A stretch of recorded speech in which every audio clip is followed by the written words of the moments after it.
Hi, I'm James Verdier, and welcome to the American Institute of Biological Sciences BioScience Talks, which is a forum for integrating the life sciences, and where we discuss the latest bioscience publications. As a reminder, if you'd like to read more, point your browser to academic.oup.com/bioscience. Today's episode is the next in our In Their Own Words oral history series, in which we talk with scientists who have made great contributions to their fields, particularly in the biological sciences.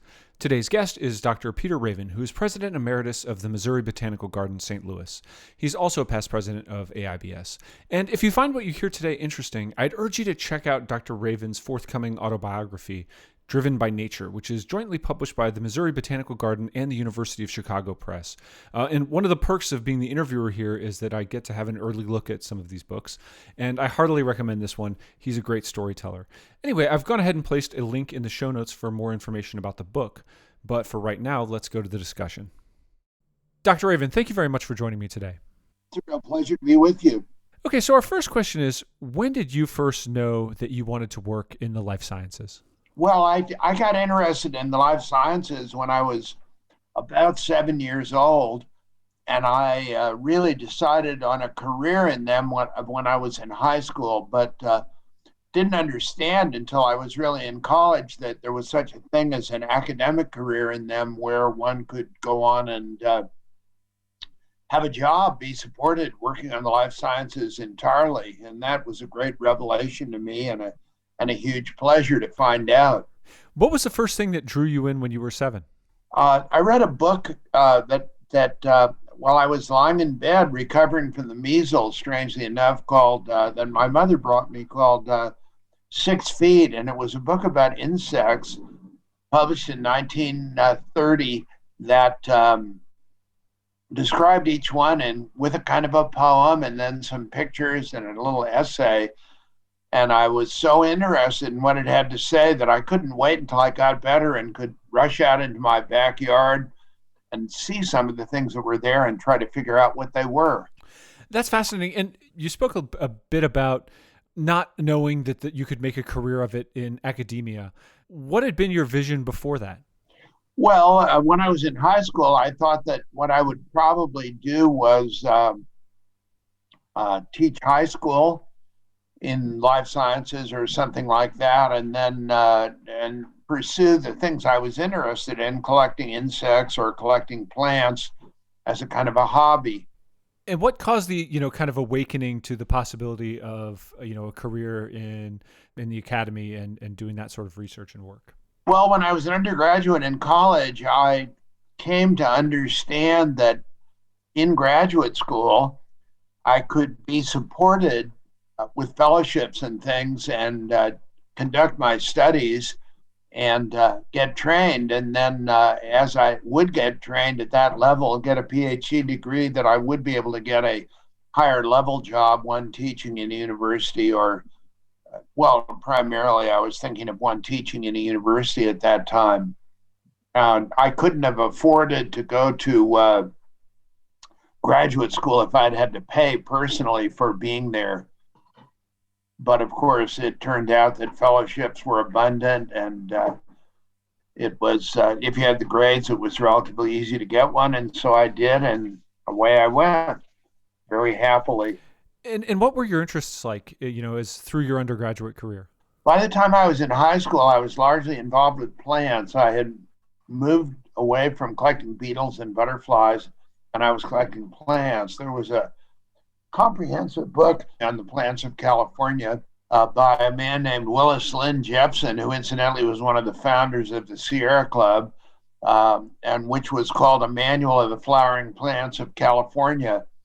And the thing that fascinated me about plants was that the ranges were known and established and written out in that book, the distributions geographically.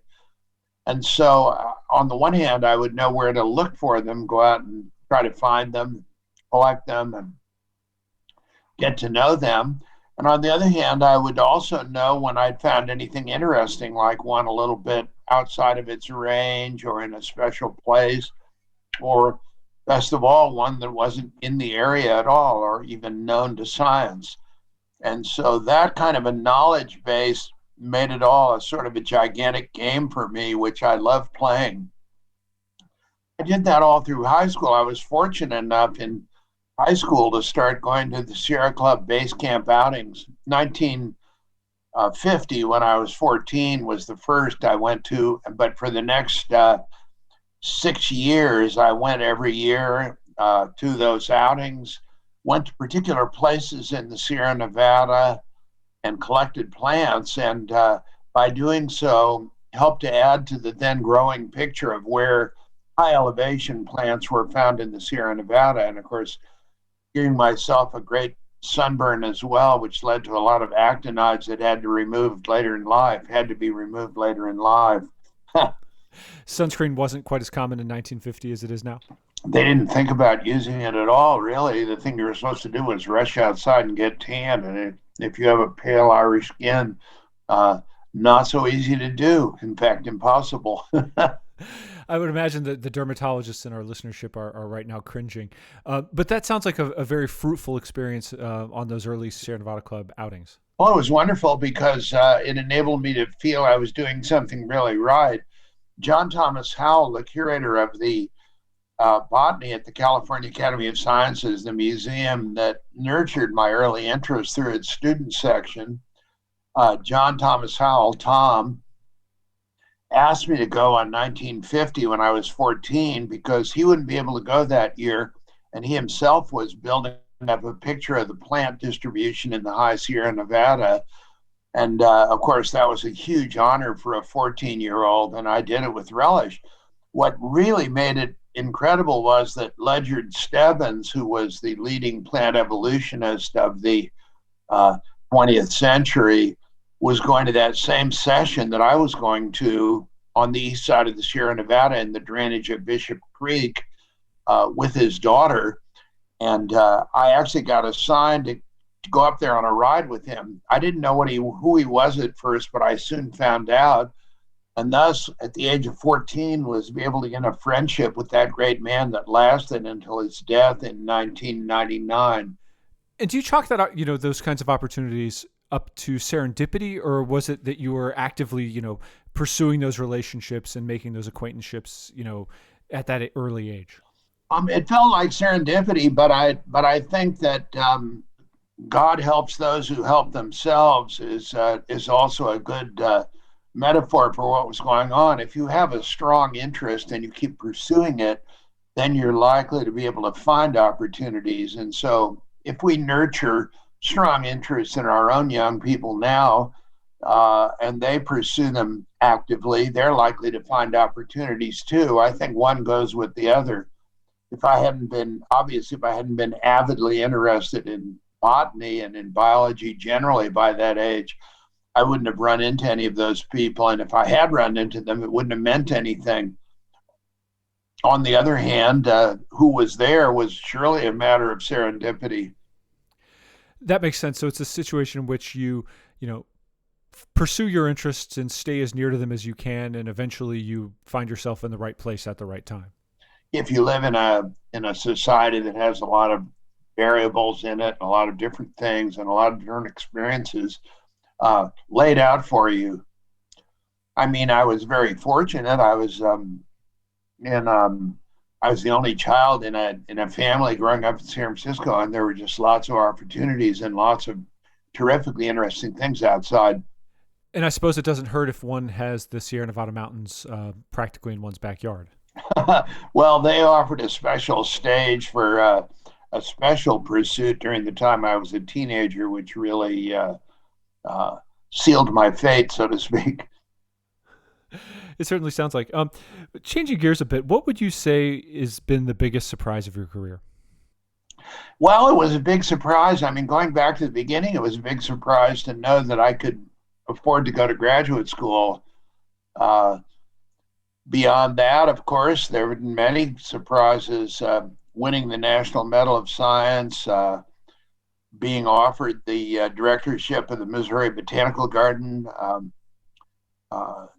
Just so many things opened up to me as great surprises. I think the idea that we began to lay out before about pursuing something and then finding lots of opportunities related to it leads you to surprises. I think my lifelong interest in botany, my pursuit of botany, led me to meet people all over the world, to travel all over the world, and to have a thoroughly satisfying and deeply interesting life. What was it like when you received that award? Well, it was going to the Oval Office in the White House and meeting President Clinton and having him, in effect, not in effect, having him congratulate me for it, and that's really the highest award that an American can win in science. But of course, like all awards, and I've won quite a few others. Um, there's always an element of chance in it. And again, it seems to go back to the same thing on serendipity, doesn't it? Getting elected to the National Academy of Sciences, getting elected in any Academy of Sciences, getting any kind of award, becoming president of the AIBS, all those things involve your being chosen somewhat by chance, somewhat by being in the right place at the right time, um, and not because you were the only possibility to win those things or to get those things. But if you're there at the right time and you have the right background and you're working hard, uh, the dice may well roll in your favor more often than not. If you're not there and you're not prepared and you're not pushing hard, they won't. Absolutely. What would you say is the biggest difference between the way that science is conducted now versus the way that it was earlier in your career? Well, when I was an undergraduate at the University of California, Berkeley, um, we were taught that DNA was a minor constituent of cells of unknown function. The uh, the acceptance, the understanding that DNA was the genetic material, which just illuminated to a degree that we never would have thought possible all aspects of biology, and the technical expertise that came along with it, the knowledge that was needed, the skills that were needed to use it properly, to understand it properly, tended to make science a group industry or a group enterprise, so to speak, with people working together, often in very large groups, to achieve a kind of an end goal. Multi-authored papers with sometimes even dozens of authors are common nowadays. When I was an undergraduate, even up to the time I was president of AIBS, they were relatively rare. You might have one or two colleagues working on a paper, but that was all. Ecology also as a science really came along during the course of my career. When I started college in 1953, college was really a very minor and marginal sort of science. It had started in the late 20s and 30s, largely in England, but it grew and finally became a great synthetic organizing discipline about the time that I got my PhD and began my professional career. And that itself, ecology is by its nature, a very complicated science that involves combining all kinds of insights and all kinds of knowledge about the environment and drawing conclusions about them. That too led to very labs with a lot of people in them, or a lot of colleagues working together on individual problems in order to be able to get to the root of things. That's the biggest single difference between science then and science now. The basis of science, that of presenting hypotheses, seeing if they could be falsified or if they were substantiated, was exactly the same. But the way of doing it, the way of arriving at those hypotheses, had gotten much more complicated and gotten to be much more of a group effort along the way. And what's that difference like in a subjective sense? More gratifying to do something, all on one's own, or with a relatively small group, or do you find it equally gratifying to, to work or oversee large groups of people, conducting a broader effort? What is that like subjectively? Anyone who knows me will tell you that I'm a deeply rooted extrovert, and that means that I get my uh, happiness from communicating to other people. If you're working by yourself, the reason you're doing it is still so that you can communicate your results to other people, often through the medium of a journal or a speech or something like that. If you're working with others, you have the joy of working with others, communicating with them about what you're doing, and then getting at a result, which also provides a means for you all to communicate with other people. I I thrive on communications with others. So in either case, that becomes the key to it. And probably in my mind, that to me, there isn't that much difference between writing a single paper, communicating it to others, or working with a lot of others to make a paper. They're all ways of communicating. They're all ways of finding out things, and the joy of finding those things out is that there's somebody to tell the answer to. Yeah, and clearly communicating with the general public and communicating with media, et cetera, have been major parts of your career. How do you find that experience? Was it difficult at first? Is it something you grow into, or is it something that you've always felt you've had a facility for? Well, I was a pretty halting speaker, not an outgoing, easygoing speaker when I was a kid, um, and in high school, for instance. But but I began to give seminars and talks, of course, when I was in graduate school, and then teaching at Stanford in the 1960s, of course, where I had to address very large audiences in general biology, and courses like that were team taught there could involve having a couple of hundred people in the room. And in the mid to late 60s, those people could have had balloons tied to their toes. They could be taking dope. They could be reading newspapers. Uh, Dogs could be wandering in and out of the room, and so forth. And with all of that going on, one becomes a good communicator or one dies. I think I had the ability to do it, but that's certainly the way it was annealed because of the need to communicate strongly and interestingly if anybody was going to pay attention to you at all.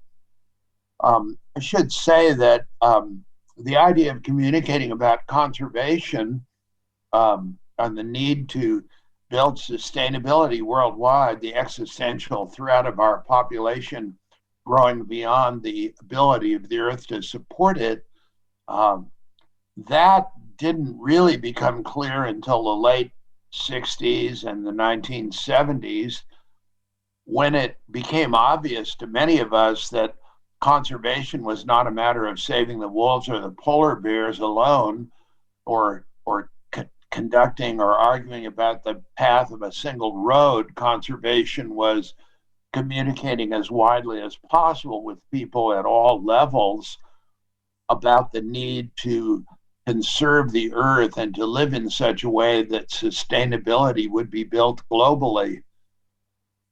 But by that time, I was used to communicating, and now I can communicate just as well to all audiences. Do I get nervous before speaking? I get nervous and worked up when I'm preparing what I'm going to say. Once I know what I'm going to say, I can handle it extemporaneously well enough to put it across in the length of time offered to me.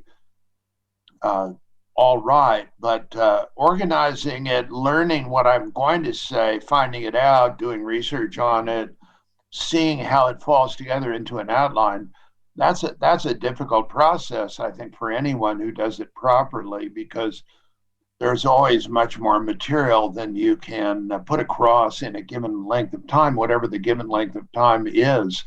That's interesting. So it's not so much anxiety as you approach the podium. It's more so becoming energized and having to put forth a lot of effort as you're preparing, at home in your office, et cetera. Right, depending on the audience, of course, you can still work up quite a degree of nervousness. And just if you have a very important audience and you're making a very critical speech, but in general, that goes by the boards. And once you start talking, the rhythm, the force of your talking takes over, and you just keep going. So let's talk a little bit about professional societies. Anyone who's looked at your bio or Wikipedia entry sees that you're a member and have been a president of many. What kind of role have they played in your career? And, are there any standout events? Well, the professional society that probably played the greatest role in my career would have been the National Academy of Sciences. I was elected in 1977 when I was 41 years old.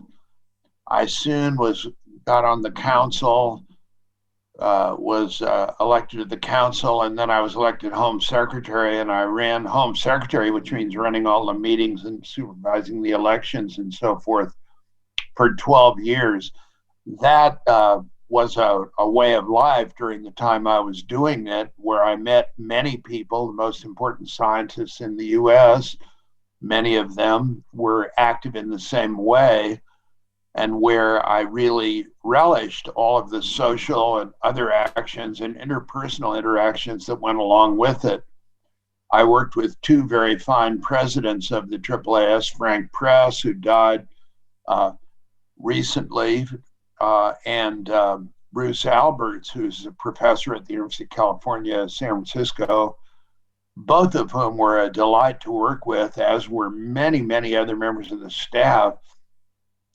The other organization that I worked with a great deal was the National Geographic Society, where I began serving as a member of their Committee for Research and Exploration in 1981, ran through that, eventually was appointed to the board of directors, and stayed on that until recently, until last year in 1999.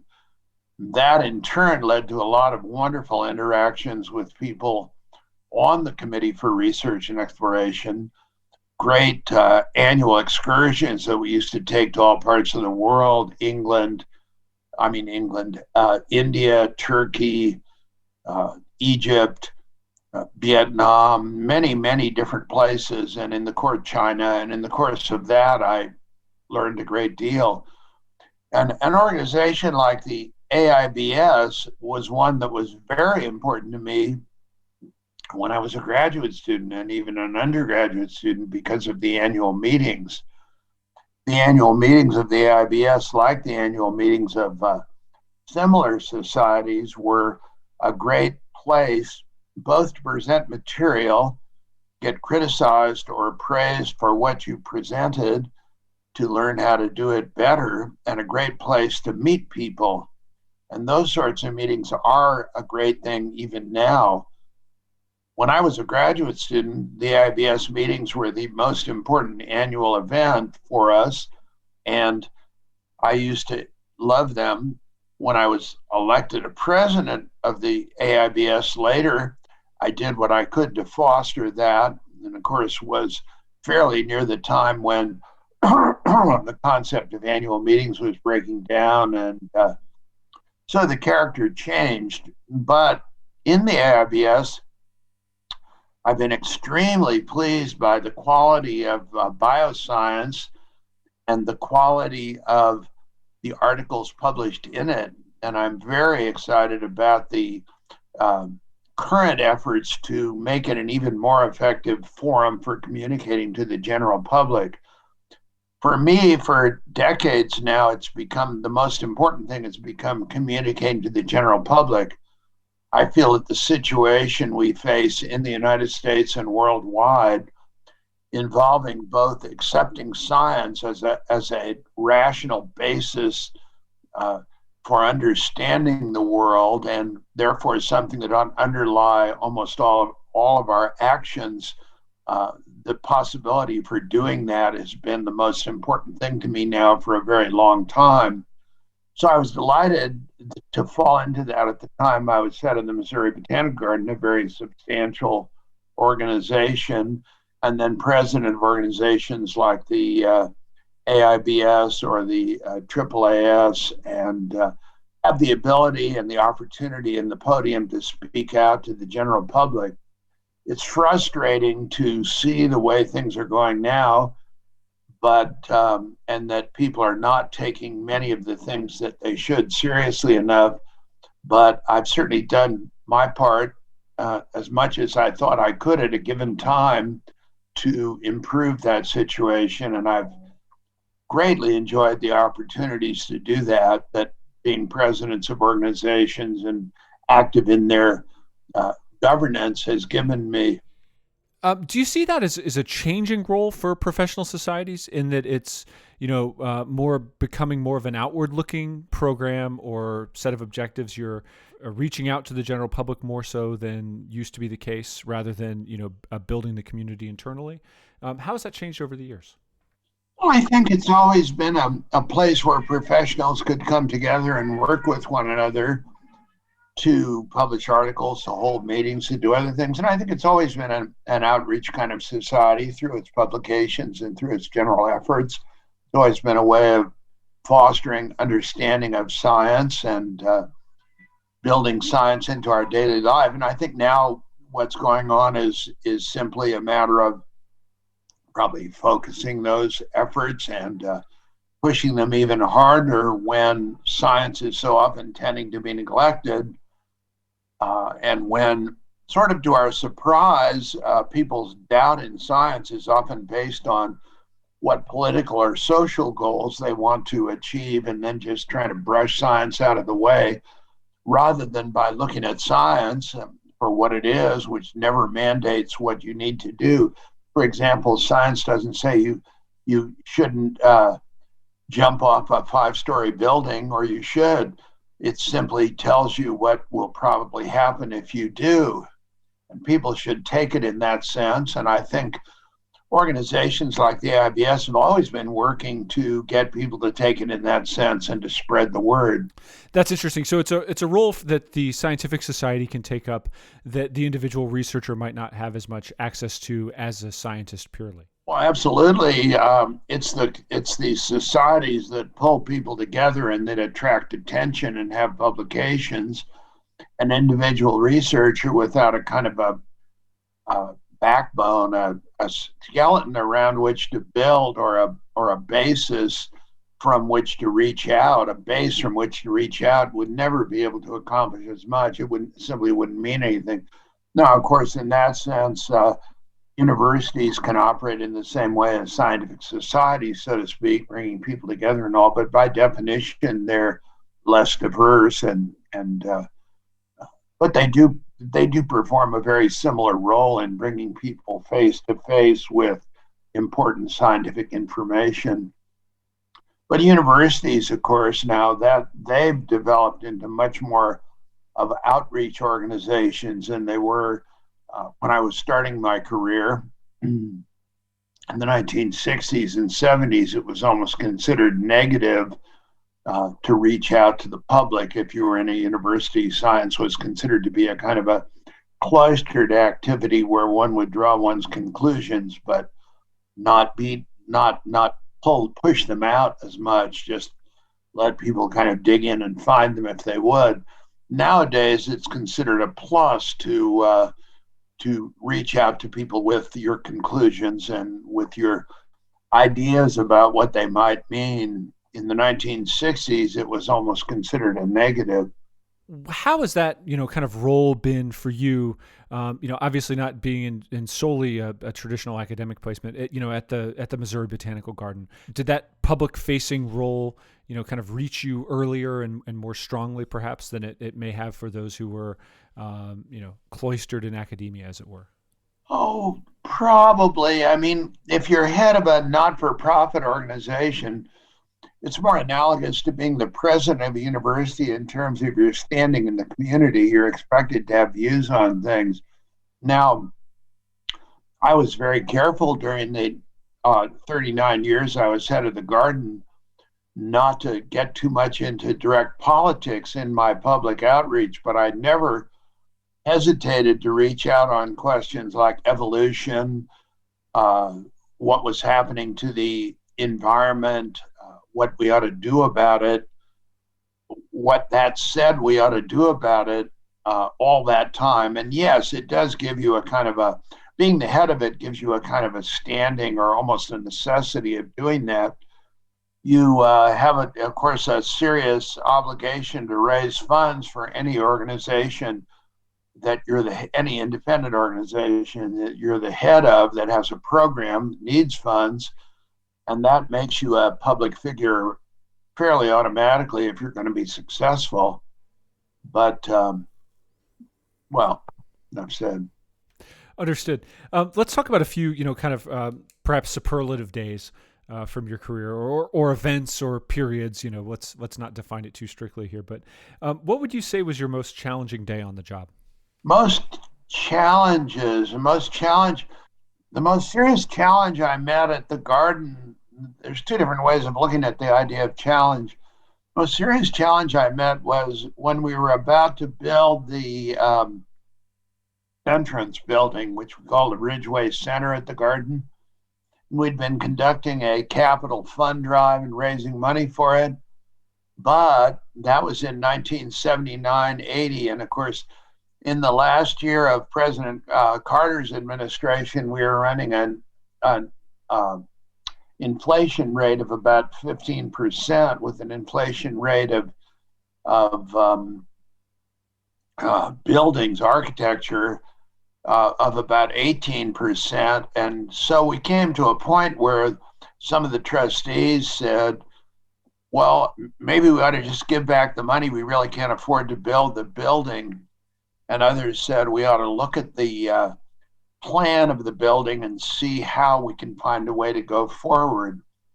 And we actually had a meeting to talk about that, and that was a huge challenge.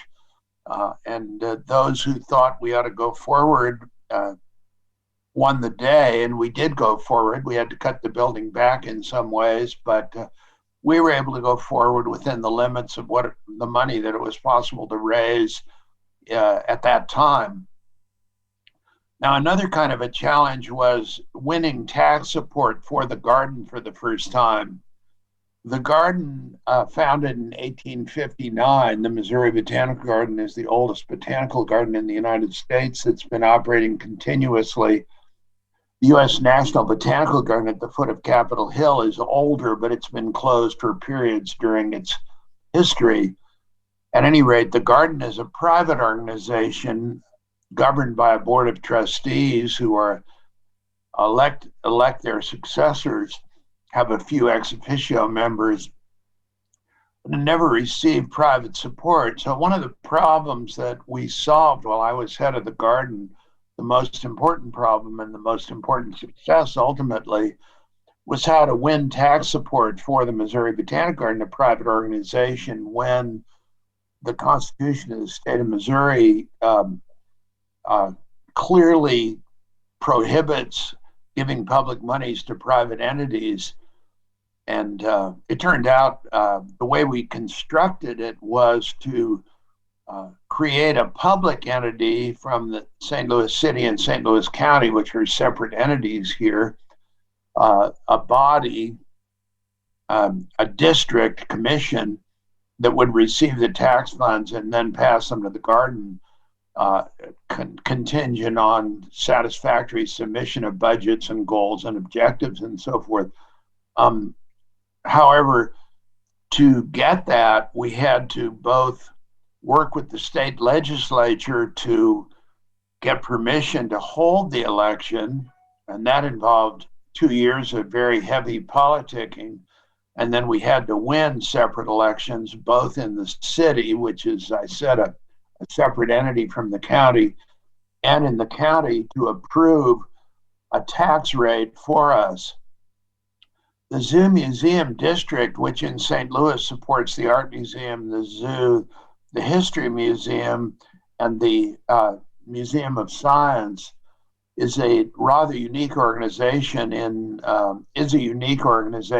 combining two political entities, and it's based on a fixed proportion, a mill tax on property taxes, not subject to annual review. So it's quite an amazingly important support. When I got to the garden, the budget was about $1.5 million, and when I left the garden 39 years later, it was about 40 million, of which about 12 million came from tax. So you can see what difference that made.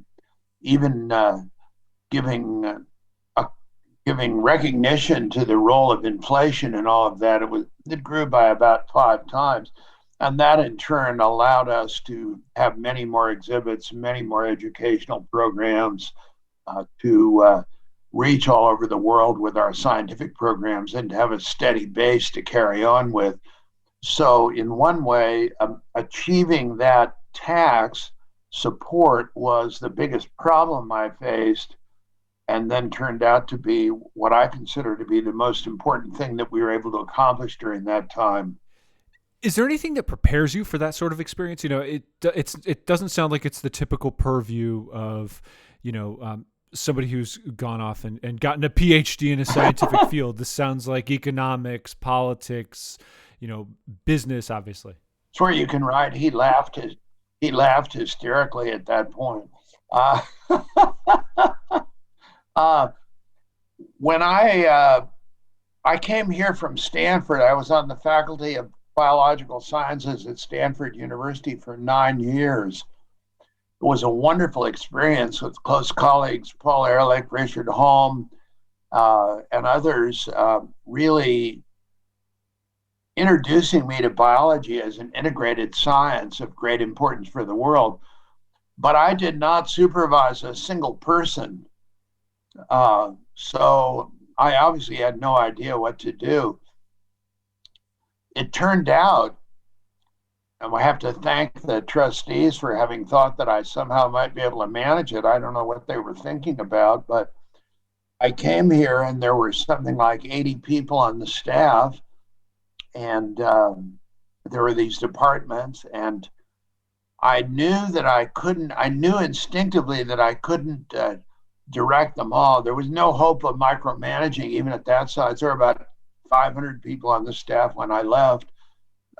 There was no way that I could micromanage what they were doing. So I had to really do, well, what, for example, Steve Jobs has said, hire good people and then let them do their job and learn from them and reward them for doing a good job and continually show your confidence in them.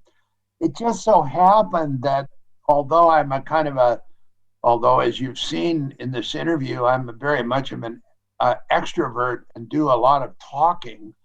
On the other hand, it turned out that I was able to trust people, to hire them because of their skills, and to let them make the decisions in their individual fields.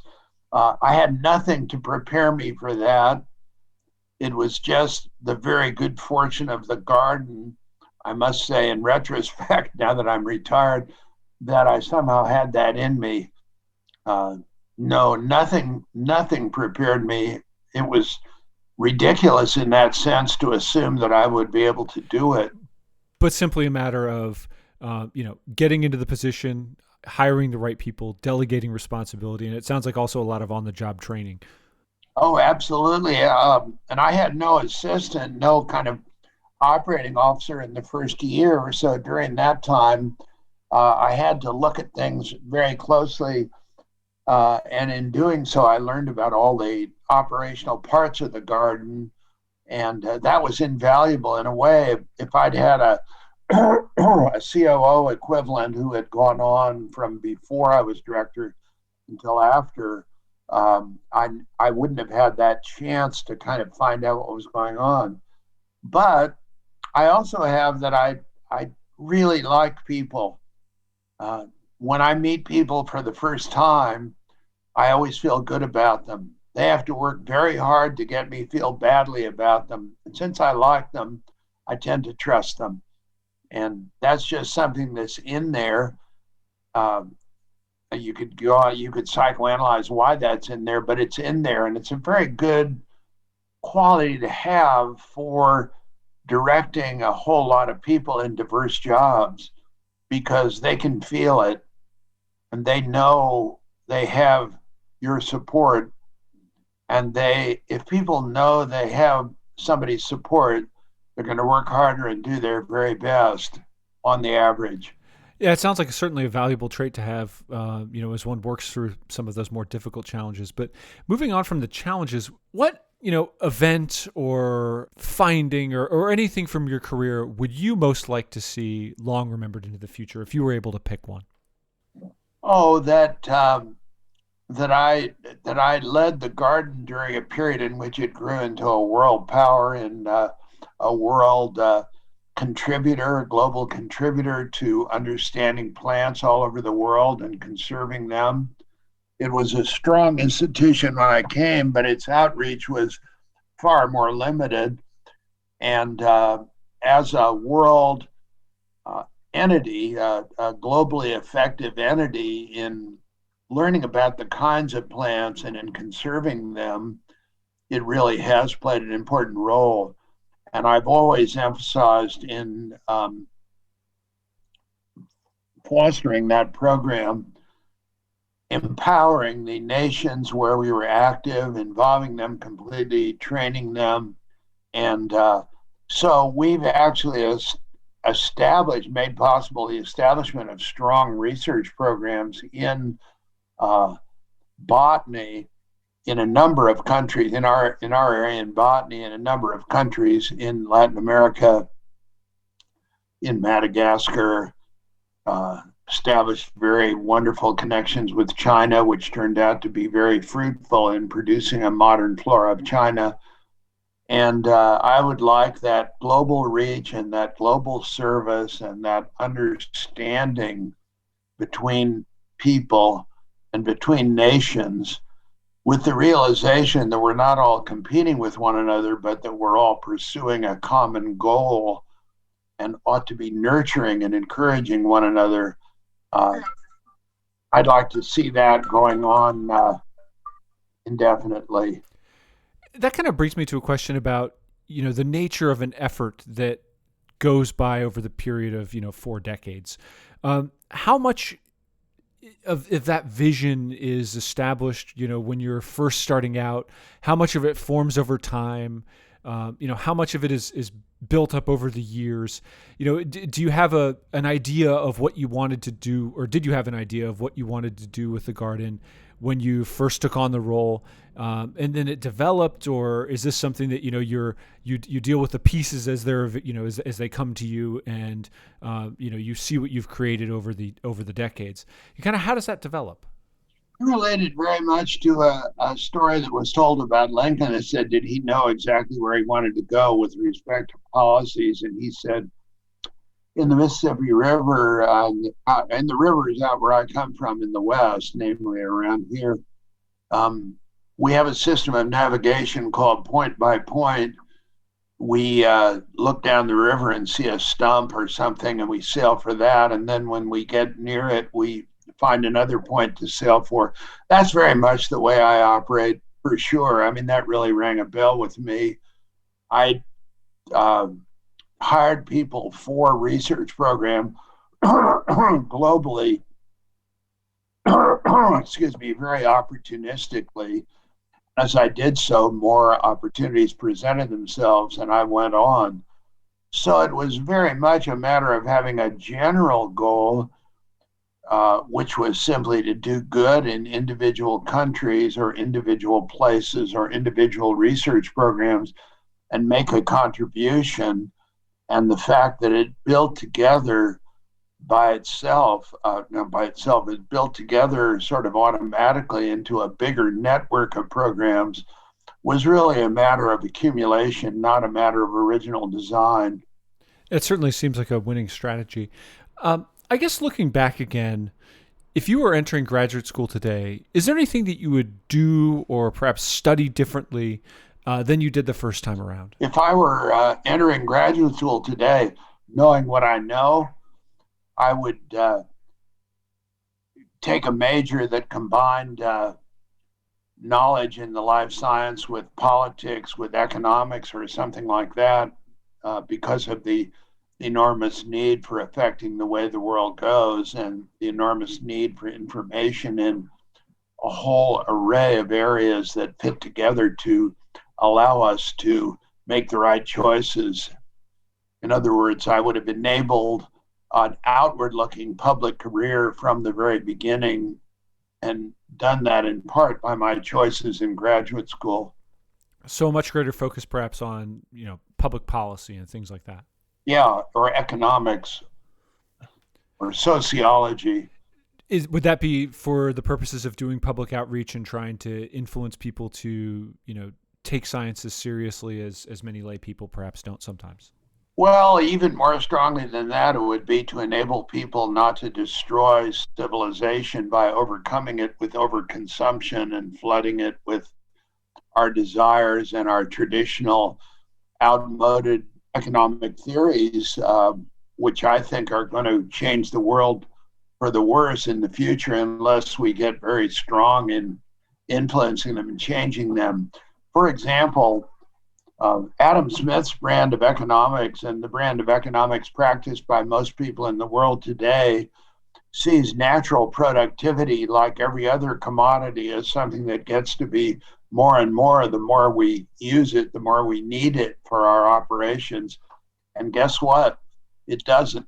It's got a real limit. The limit is known as the planet Earth. And helping people to understand that and to act on that when there's no room for rivalry between nations anymore, except for friendly and cooperative rivalry.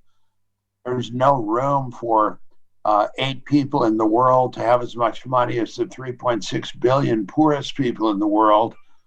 And there's no way that that can lead to sustainability or the continuation of our civilization unless we get very serious about it, look at the lessons of the past, and forge better roots into the future. So I would try to get a background that would let me do that effectively. What do you think are the major threats? Obviously, we're recording this, and I hope it won't soon be forgotten, but in the middle of a pandemic.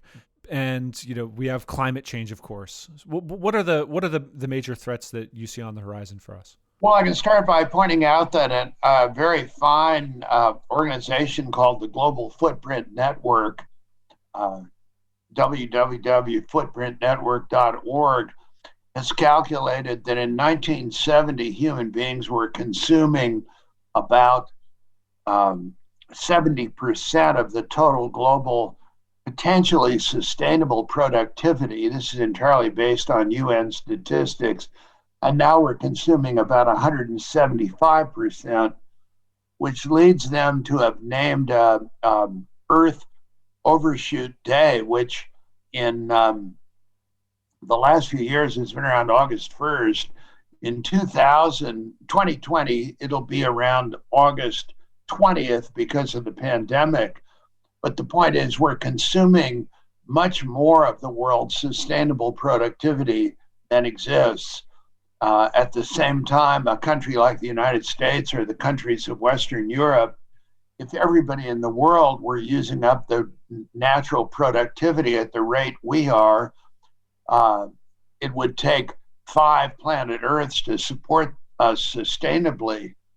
And that means that we live in a world where we have too many people, too much consumption, and too much greed. We can't make America great again, except in the context of nations all over the world, most of which are exceedingly poor, and many of which are dropping below the limit at which they can actually improve their prosperity and just have no recourse except to sell things to other countries. And that's a non-sustainable situation. It's a situation that is leading to climate change. It's a situation which will destroy much of our agriculture in the fairly near future. It's leading to widespread emigration, displaced people getting greater with every passing year.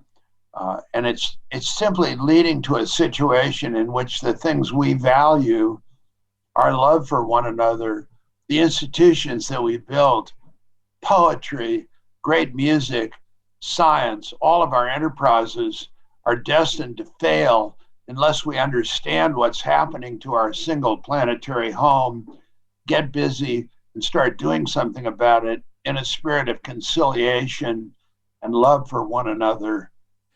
That's a very powerful message, and it seems particularly apt right now. Um, I'm wondering how has that view evolved over the years? Have things become more urgent in your mind, or I know at the end of the 60s and in the early 70s there was widespread concern that we were going to very rapidly outstrip the Earth's ability to produce food for the population. Do you feel more pessimistic now, or less so? Guess what? We were right in the late 60s, weren't we? Well, it's worse now because there are more of us. When I was born, there were fewer than 1/3 of the that there are now. And obviously, that was putting a far less of a strain on the Earth than it is now. And obviously, the pessimism of the 60s was extremely well warranted, and we've ripped along rapidly into a worse and worse situation. We like to put things like that out of our mind while we preoccupy ourselves with things like driving our daughters to soccer practice and just simply getting by. And yet, collectively, the more we do that, the worse the future looks. Sub-Saharan Africa has 1.1 billion people right now. In 30 years, in 2050, it'll have 2.2 billion people. And by the end of the century, it's estimated to have 4.4 billion people, which will be going on half the people in the world. And to suppose that to make a statement like Sub-Saharan Africa is doing very well because they're having a fertility dividend on a lot of children borders on the insane. It's so inappropriate and so non-operational. So of course things are getting worse. They're getting worse because they're getting worse. The same factors that prescient people began to see in the 50s and 60s have simply gone on, have not been taken care of properly, and are pressing on us now very hard, although it's hard to realize that when you're leading a good life in a very wealthy country like the United States, living far above our own ability to produce.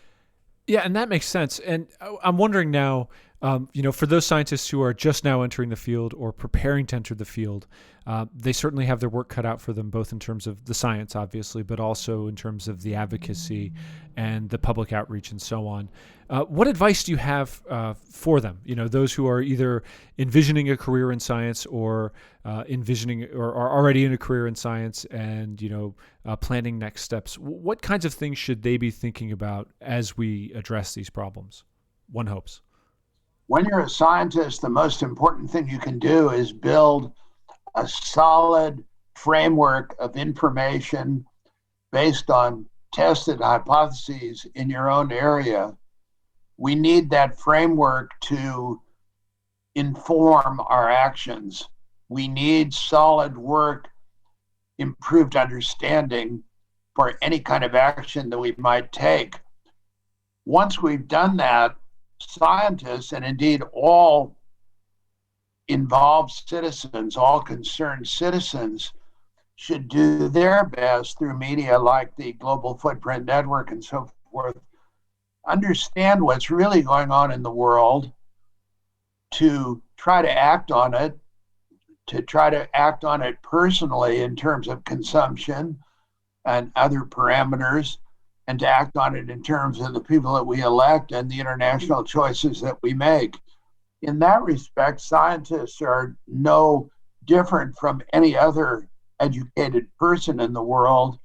We need to use our specific education as well as we can, and we need to then apply our knowledge of the earth based on our education in a very solid way to the common decisions that we make.